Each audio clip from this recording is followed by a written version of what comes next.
नहीं लगती।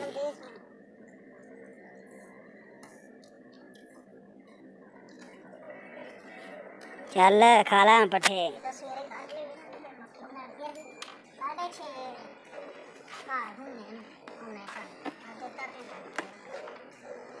मुशारत 2 दिन आया जनाब एदा